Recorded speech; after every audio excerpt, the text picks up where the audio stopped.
This is a special episode of Stanford Legal, a recording from one of the many special discussions that take place here at Stanford. Keep following the feed for our regular programming.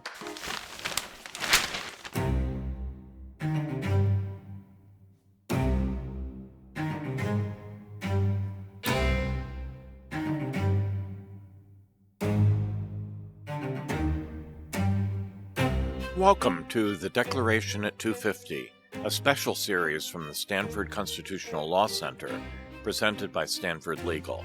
I'm Michael McConnell. The Declaration of Independence is famous for asserting that people have the right to abolish despotic government, but buried in its fourth sentence is a more demanding claim that people have not merely the right, but the duty to throw off tyranny. This is a remarkable assertion. Where does such an obligation come from, and what does it demand of us?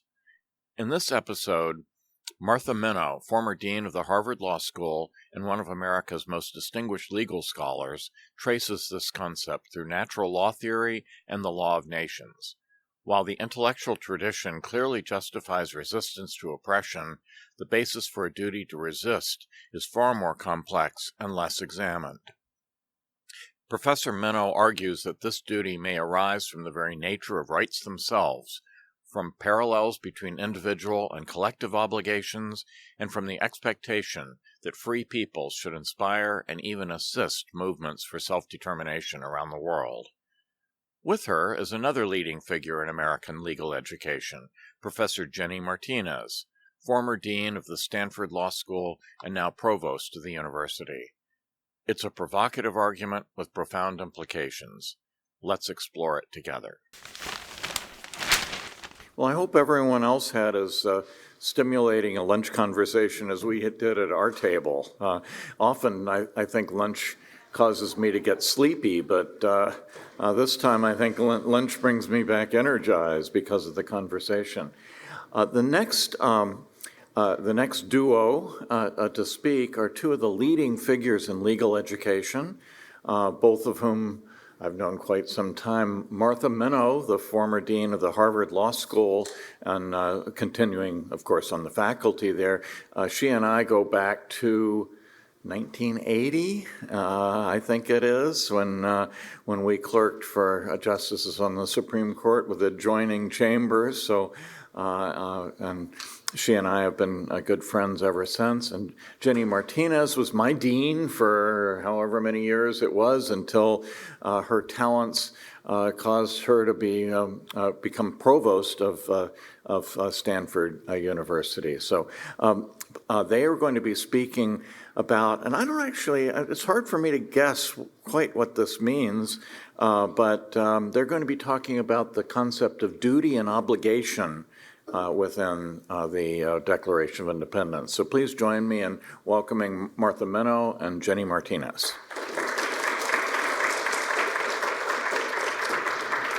Good afternoon. When Michael invited me to do this, it's very hard to say no to anything Michael asks.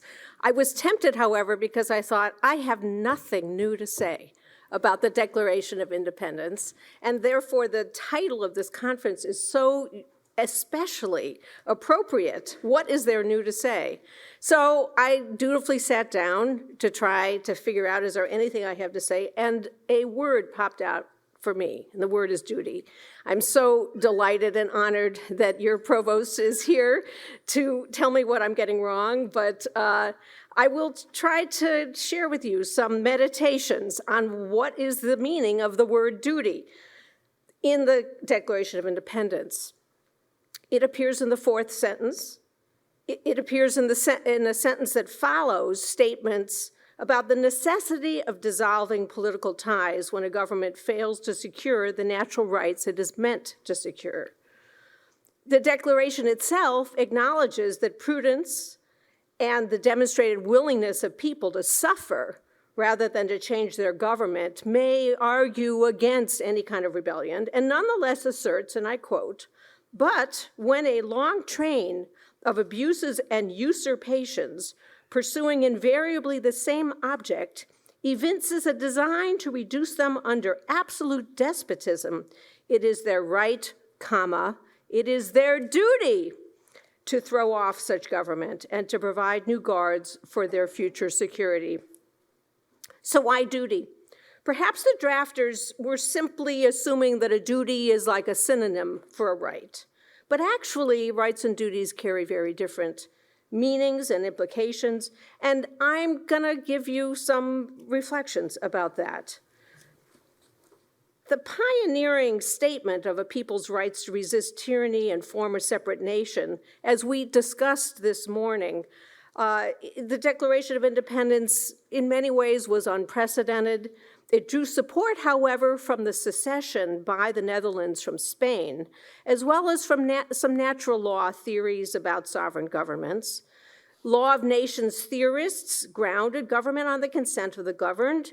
John Locke was sort of mentioned this morning, but he ought to be mentioned as someone who emphasized that it would be unsurprising for people experiencing, and here are his words, a long train of abuses, prevarications, and artifices to exercise a right of self-determination, or in his words, to rouse themselves and endeavor to put the rule into such hands which may secure to them the ends for which government was first elected. It's pretty close to the language in the Declaration. But where the duty part comes is really not clear. Perhaps it derives from mutual promises people make behind the establishment of a government, or from a more general notion of a social contract. Perhaps it comes from some idea that a right of resistance implies an obligation. But again, moving from legitimacy of rebellion to necessity is a puzzle. I do think that the immediate context of armed confrontations experienced by strongly religious communities offers some explanation for why the North American colonists in the 18th century inferred a duty to rebel. Tyranny departs from duty to a divine authority. In a sermon delivered on May 31st, 1775, Harvard's college president, Samuel Langdon, described how the king's soldiers killed inhabitants of Lexington and Concord and plundered local houses. He drew parallels to the corruption, disregard of law, and destruction prophesied by the prophet Isaiah, as well as to the dictatorship of Julius Caesar, and how such behavior undermined legality and legitimacy. Presuming divine authority to be supreme, President Langdon directed this question of obligation to the people living in a corrupted state. He asked, ought they not rather to think it high time to restore the corrupted, dying state to its original perfection? That ought is as close as I have found to a contemporaneous text using anything that sounds like a duty. It assumes that resistance to tyranny is a right, and that success in resistance demonstrates the will of the sublime, the supreme authority. But alignment doesn't quite give a source for a duty or the scope of the duty.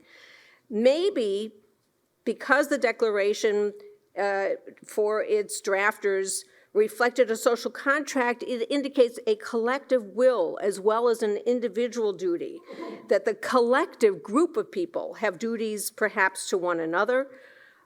Maybe it is these interpersonal relationships that matter, not just one-on-one, but a collective quality. The Declaration's authors, in fact, envisioned a people beyond separate individuals coming together to create a government. And here's another puzzle. Who exactly is that people? At the time, there were global empires composed of many different kinds of people, groups that we today would probably describe by reference to their language or their racial identity or other kinds of distinctions that frankly didn't exist at that time.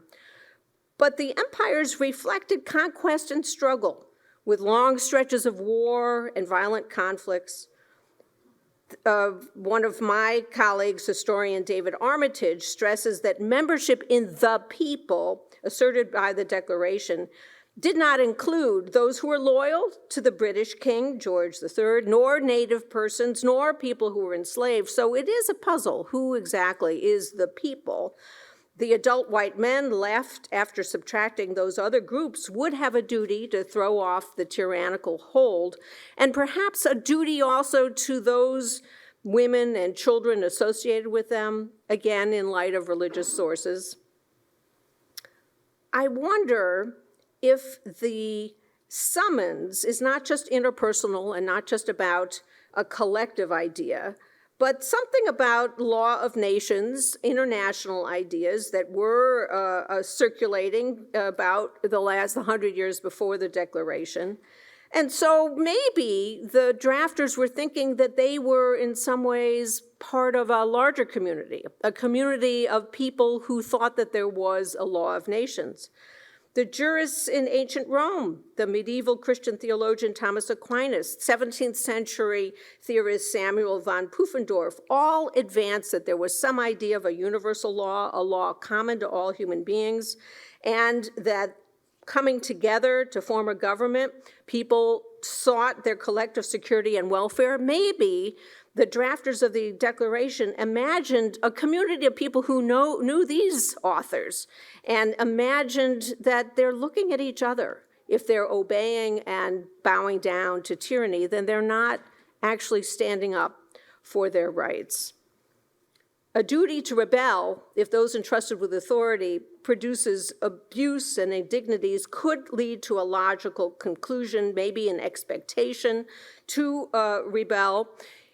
Since World War II, the United Nations Universal Declaration asserts, whereas it is essential if man is not to be compelled to have recourse as a last resort to rebellion against tyranny and oppression, that human rights should be protected by the rule of law. So at least from the vantage point after World War II, this idea of a right to rebel as itself a kind of correlate to human rights is widely circulating, and maybe the Declaration of Independence was a foundation block for that. I actually, in the midst of working on this, thought, well, the topic of duties is much discussed in law, and particularly legal theorists, and I went down a rabbit hole that I'm not going to bore you with, but Wesley Hofeld and others in the turn of the 20th century explored the relationship between rights and duties, said that they're not exactly one for one, it's more complicated. I concluded it doesn't help me with the Declaration of Independence, but if you want to read my chapter, I talk about it more. I do think the Declaration, whether it has legal status or not, we'll hear more about that before the conference ends, has a psychological dimension. So another way to understand the meaning of a duty in the context of the Declaration is something about the subjective experiences that are influenced by thinking of oneself as being observed and judged by others. Imagining themselves as being observed by others, individuals may come to believe that they're not only justified by others to act to preserve their rights, but that they actually should do so. These internalized expectations of parents, teachers, peers. One of the dominant theories of human development stresses that the internalized expectations of others is how people develop their moral sensibility. Psychological experiences could convert a right into a duty, at least that's a possibility, or anticipating the watchfulness of others could propel the conclusion that tyranny should be thrown off because any self-respecting people would do so. Something like that appears in the work of 19th century leader and author Frederick Douglass in his arguments for abolishing slavery and advancing rights for those who've been enslaved. And similarly, people in abusive, intimate relationships often are called upon to leave not only for their own sake, but for the sake of others, including children, others who care about them, victims in similar circumstances, the duty to rebel. Someone who bears rights may be thinking not only about others in their own community, but others in other communities, and maybe even thinking, well, we have a duty to rebel, if only to set an example for people who also experience tyranny in other countries. And here I do think maybe, it's another speculation, that cultural narratives have a role in why people develop an expectation that they have not only a right, but maybe a duty to rebel. For those signing the Declaration, those who drafted it, they really had religious narratives much in their mind. They knew the biblical stories of Noah, the exodus from oppressive rule in Egypt, the exhortations of the prophet Isaiah. These traditions included repeated exhortations to stand firm against evil. The duty to dissolve political bonds finds a striking antecedent in Jewish legal and biblical traditions, which the founders knew. In Jewish law, a king's authority is conditioned upon compliance with the Torah, the Jewish sacred book, and the Torah requires a king to write and study the Torah daily, to carry around a packet to remind him of his royal power, that it's restricted by a covenantal obligation. Similarly, the commentaries by scholars and rabbis for hundreds of years has elaborated about how a king who violates the Torah's statutes forfeits the legitimacy of rule. Again, the drafters of the Declaration would have known these rules. Citizens, therefore, may have a duty to ignore a king who violates the law. Here, too, there's a contrast in the Bible between King Saul and King David. King Saul violated the divine command repeatedly and was unrepentant and lost his power. David was not perfect, but he demonstrated humility and continued to communicate with the divine authority and repented, and therefore he deserved the obedience of the people. At least that's a narrative that those two stories tell. The Declaration's enumerations of abuses echoes the biblical accounts of the story of Saul. Both talk about a king who not merely made a mistake, but who chose a posture untethered to the people, who continued to disobey the people's desires and needs, and on that basis lost authority. More recently than at least that text, Dr. Martin Luther King Jr. drew from prophets like Isaiah in quoting, "Each human being has an inescapable obligation to denounce evil when he sees it. There's duty, front and center." Religious texts also support a duty to save not just oneself, but also other human beings. And the Universal Declaration of Human Rights, adopted by the UN Assembly in 1948, reflecting many different traditions, specifies a duty to community, as well as to human rights. Biblical narratives informed the drafters of the Declaration of Independence. And that includes even Thomas Jefferson, who said he wasn't so sure about this Bible thing. He spent a fair amount of his time as president editing the Bible. He produced his own version of the Bible because he cut out the parts that he didn't like. The one thing that I would say about that is that means this is someone who really knew the Bible. He spent a lot of time reading it. And that's true of the other 4 members of the committee that was assigned to support Jefferson in the drafting of the Declaration. John Adams wrote to Thomas Jefferson, "I've examined all religions, and the result is that the Bible is the best book in the world." Roger Sherman, another member of the drafting committee, consulted the Bible more than any other volume. Robert Livingston, yet another member, he administered the oath of office to George Washington at the first inauguration, after which Livingston kissed the Bible and added, "So help me God." The final member of the committee, Ben Franklin, claimed that he had rejected his Puritan upbringing in his independent search for reason and social unity, but he also spent a lifelong engagement with Christianity. Shortly after issuing the Declaration, Franklin presided over the Constitutional Convention in Philadelphia, where he signed the oath required by Pennsylvania for its legislators. And in that oath, avowed a belief in God, the creator of the universe, and the divine inspiration for the Old and New Testament. So even the most rationalist, non-religious members of this drafting committee actually spent a lot of time studying and knowing the Bible. declaration is understood as coming from a society having pervasive discussions of divine authority, those drafters and those around them would take for granted that in such a world, leaders and ordinary humans hold duties to obey divine authority. And in such a world, tyrants violating the rights of people could not be agents of a divine being, and therefore should not be tolerated by those who adhere to divine teachings. Disobeying a tyrant thus reflects obedience to God, and hence is not only a right, but a duty. After World War II, Christian theologian Reinhold Niebuhr observed, and I quote, "The most effective opponents of tyrannical governments are today, as they have been in the past, men who can say we must obey God rather than men." Becomes much more explicit, interestingly, after World War II.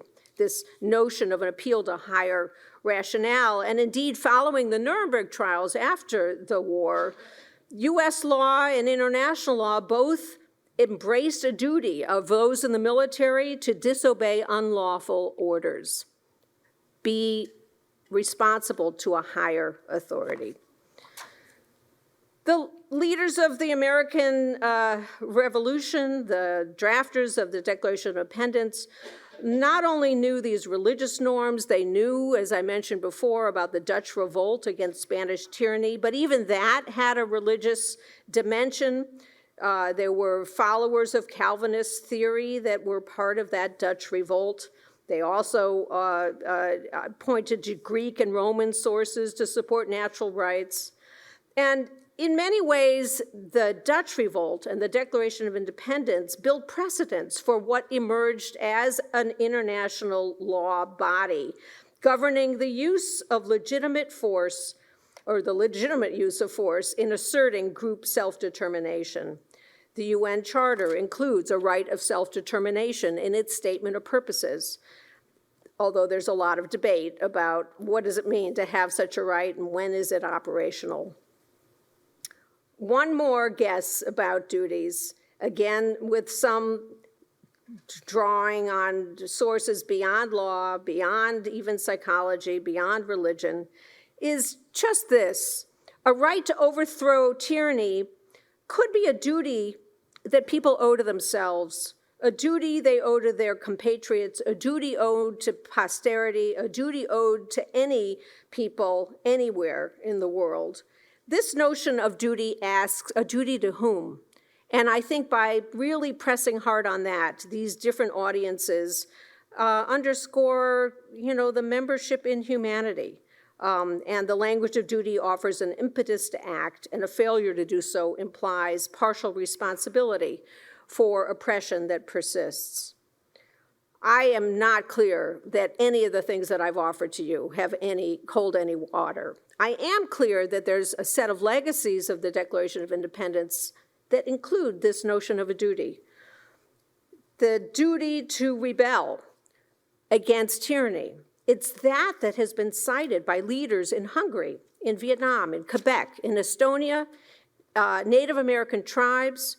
Questions endure about who are the people, who is eligible for self-determination, how is that to be reconciled with stability? But this notion of a duty to stand up for rights, for oneself and one's people, is now familiar around the world. And I think this Declaration of Independence, the precedent that it's helped to build, has emboldened other individuals and groups to protest abuses and to seek self-governance. It has helped to build a framework for asserting rights and claiming authority. It has treated offenses as fuel for obligations to oneself and to others. The Declaration has inspired, for example, decades of movements by women in this country and elsewhere. The movement against slavery, the movement to pursue civil rights in this country and elsewhere. It foreshadowed and paved the way for President Abraham Lincoln's Emancipation Proclamation. Dr. Martin Luther King Jr. explained the Emancipation Proclamation was the offspring of the Declaration of Independence. There was a constructive use of the force of law to uproot a social order which sought to separate liberty from a segment of humanity, close quote.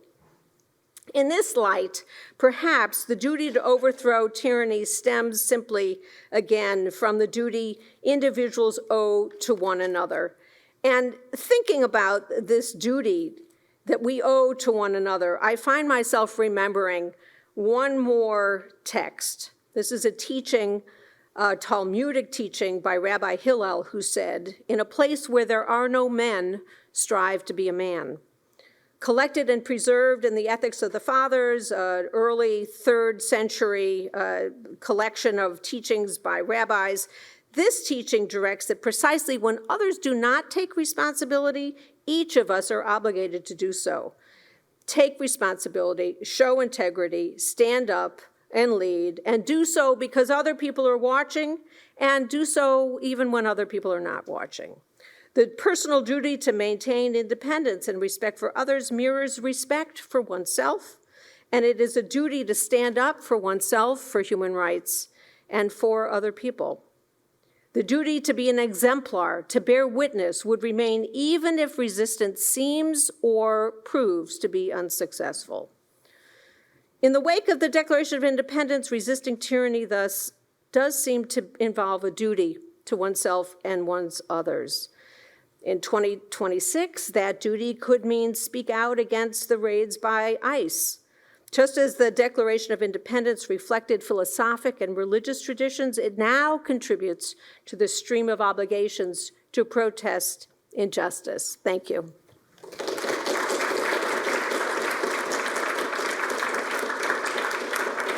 So it's such a pleasure and an honor to be here with you. I've told you this story before, I think, but when I was in law school, you were the first person to tell me that I should think about being a law professor. I knew you should be a law professor. And so I'm forever grateful for that. I had never thought about this part of the Declaration before, and so I found it really interesting to read your reflections and explore what it might mean. And I think one of the things that I came away with was that it can be read in a lot of different ways, and that's sort of the beauty of it, as with the rest of the document. In its very short and simple frame, it sparks a lot of conversations and has for the last 250 years. So I have some sort of more concrete observations or thoughts that I'll walk through, and then I think you might have reactions, and I'm sure people have questions. So.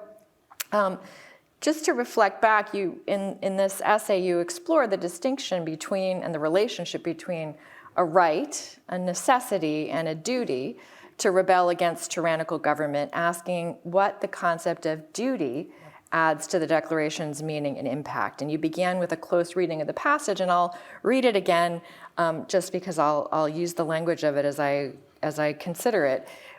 When a train of long abuses and usurpations, pursuing invariably the same object, evinces a design to reduce them under absolute despotism, it is their right, it is their duty to throw off such government and to provide new guards for their future security. You've covered just beautifully the many religious, legal, philosophical sources from the Bible and Torah to social contract theory, early modern writers in the Law of Nations, where this idea of duty might have found its way into the minds of those who drafted the Declaration, and then discussing the legacy, arguing that by treating resistance to tyranny as a duty, it has emboldened other individuals and groups to protest abuses and seek self-governance, from the American Revolution through to abolitionists, to Lincoln, women's suffragists, Martin Luther King, and around the world, with potential implications for how contemporary citizens should respond to tyranny and oppression. And in that sense, you suggest the Declaration of Independence is a continuing demand to rebel against unjust authority. And this is a more radical conception of duty than is common, at least in legal sources. For in many cases, duties are paired with rights as a more stabilizing or even conservative anchor. So in 1795, the French Declaration of the Rights and Duties of Man and Citizen ushered in the end of the Terror and revised the 1789 Declaration of the Rights of Man from France to add a list of duties. And the 1795 version, the section on duties explains, all the duties of man and citizen spring from these two principles graven by nature in every heart, not to do to others that which you would not that they should do to you. Do continually for others the good that you would wish to receive from them. This echoes religious and classical texts, the Golden Rule, but also more proximately Pufendorf's On the Duties of Man and Citizen from 1673, in which sociability naturally binds men to one another, as you've discussed. Following some of Pufendorf's framing, the 1795 French Declaration circumscribes duty within civic boundaries and even the family. It goes on to say, in the 1795 text, no one is a good citizen unless he is a good son, good father, good brother, good friend, good husband, as well as duties to obey the law. No one is a virtuous man unless he is unreservedly and religiously an observer of the laws. The one who violates the laws openly declares himself in a state of war with society.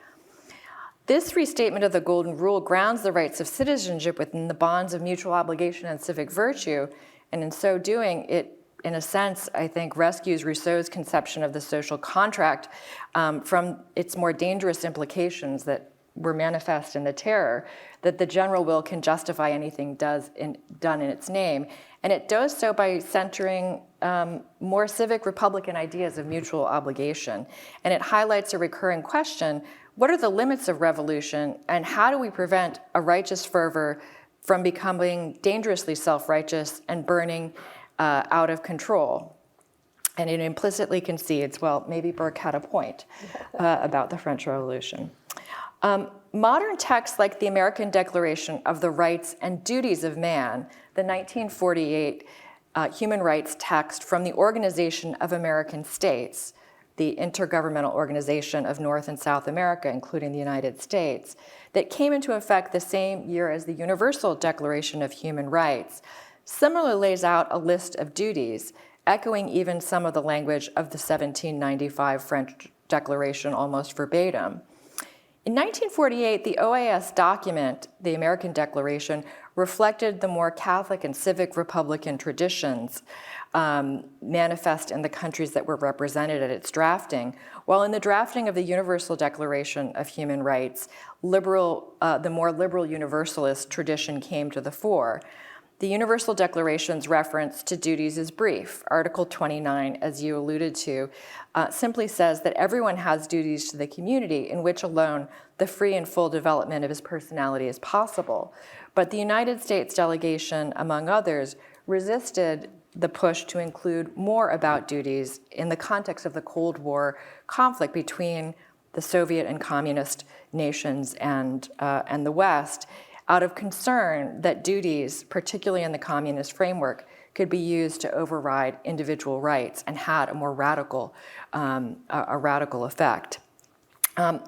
So within this broader context, I want to focus on a set of questions that you ask in the paper that I think are quite important to unpacking the origins and consequences of a duty to resist tyranny. By whom and to whom is this duty owed? So you write in the essay, addressing to whom the duty is owed can bring the meaning of a duty into focus.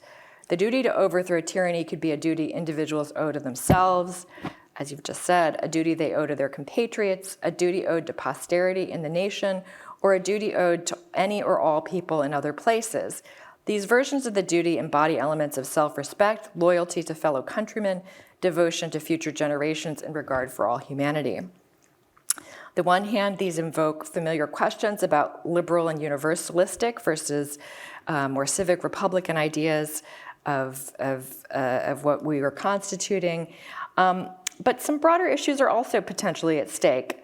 A narrow answer, I think, constitutes the United States, or tends towards constituting the United States as a particular set of people with obligations to one another. The broader universalizing answer evokes the creedal nation conception of the United States as a polity bound primarily by an idea, and actually a very specific idea, the one in the Declaration's most famous passage, that we hold these truths to be self-evident, that all men are created equal and endowed by their Creator with certain inalienable rights. These debates are still significant today. Is the United States, as some have said, a creedal nation grounded in these principles or ideas? Or is it grounded in something less universal and more concrete? As our vice president has argued, a group of people with a shared history and a common future, rather than an idea or abstraction. The Declaration itself contains both universal and more specific language, but reading this language with attention to these passages' implications for the duty described in the document, I think is interesting. In one of the passages in the Declaration, the authors address their British brethren with a hint of chastisement, perhaps implying that those brethren have failed in their own duties without explicitly saying so. In that passage, the Declaration says, nor have we been wanting in attentions to our British brethren. We have warned them from time to time of attempts by their legislature to extend an unwarrantable jurisdiction over us. We've reminded them of the circumstances of our emigration and settlement here. We have appealed to their native justice and magnanimity, and we've conjured them by the ties of our common kindred to disavow these usurpations, which would inevitably interrupt our connections and correspondence. They too have been deaf to the voice of justice and of consanguinity. We must therefore acquiesce in the necessity which denounces our separation and hold them as we hold the rest of mankind, enemies in war and in peace friends. If there is a universal duty to resist tyranny, or a duty to resist tyranny to those with whom one is bound in some sense of brotherhood or community, are not the British brethren addressed in this passage even more bound to this duty than the colonists? Honestly, I think they let them off a little light. Duty here is implicit rather than explicit. The final sentence of the Declaration also hints at bonds that are more mutual than universal.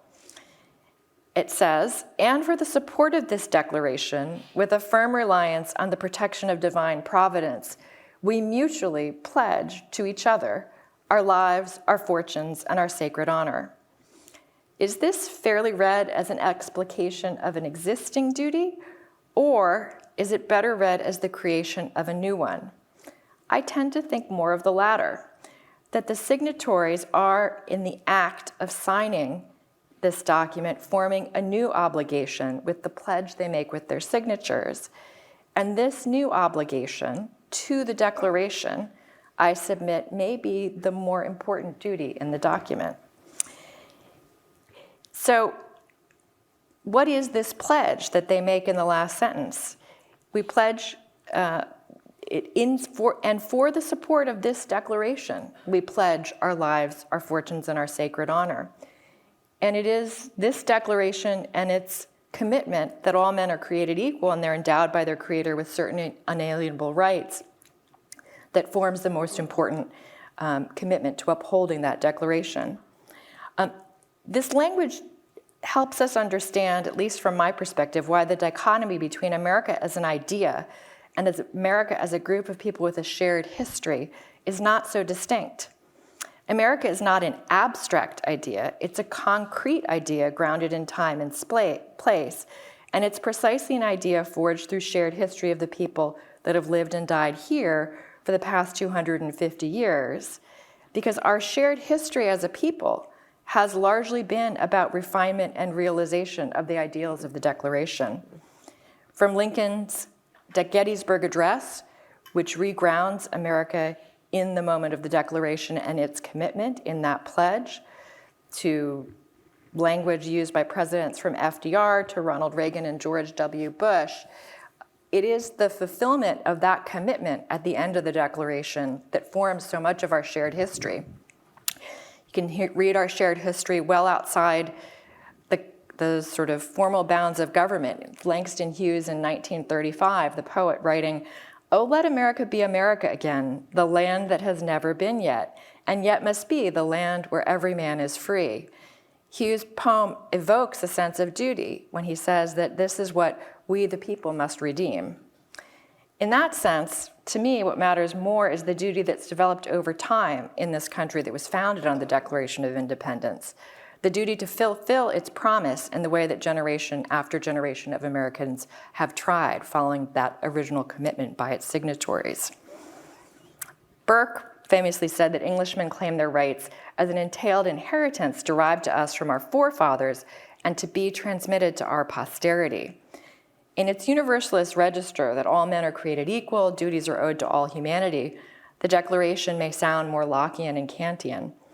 But in its particularist register, the accumulated weight of American self-understanding, the promise made at the founding and renewed through abolition, Reconstruction, and the Civil Rights Movement, now part of the inherited moral identity of this specific people, the duty to fulfill the Declaration's promise is not a duty owed to abstract humanity. It's a duty owed to ourselves as Americans, to the tradition we've received and are obligated to transmit, and that is inheritance and not abstraction after these 250 years.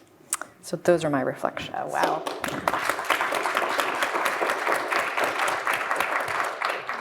That was really beautiful. You are now truly my teacher. What I can say is that you've put your finger on this tension between particularism and universalism, which, you know, in some ways is distinctly an American preoccupation. And that's ironic, right? How can we have as particularly our tradition, our preoccupation with how universalist is our tradition, and yet that is our tradition. And in some ways, the very fact that this was a colonial state displacing people who lived here, the claim that it was empty land that appears in the jingles that were taught to my daughter in her 5th grade class, notwithstanding, allowed for the creation of a myth that we are creating a people.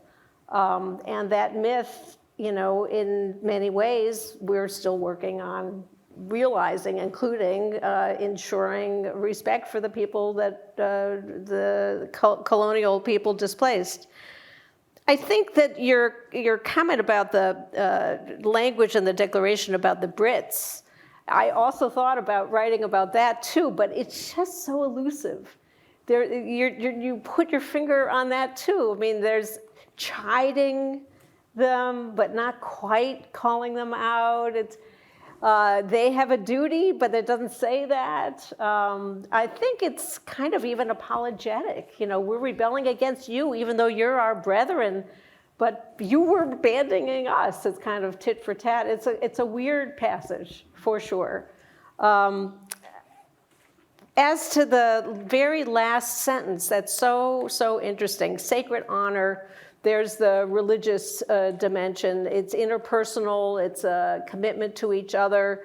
And there's even a quality of we are linking arms because we are in such danger. We have to do that with some imagination of the future. I do think that the sense of mortality was so present. For the authors of this declaration, you know, I've just come from a celebration in Lexington, Massachusetts, where there's still a sense people were shot right here on this green. It's very, very palpable. That sense of mortal danger is the concreteness behind the universal commitment, I think. So I'll leave it there. Mm-hmm. This has been a special presentation from Stanford Legal. I'm Pam Carlin. See you next time.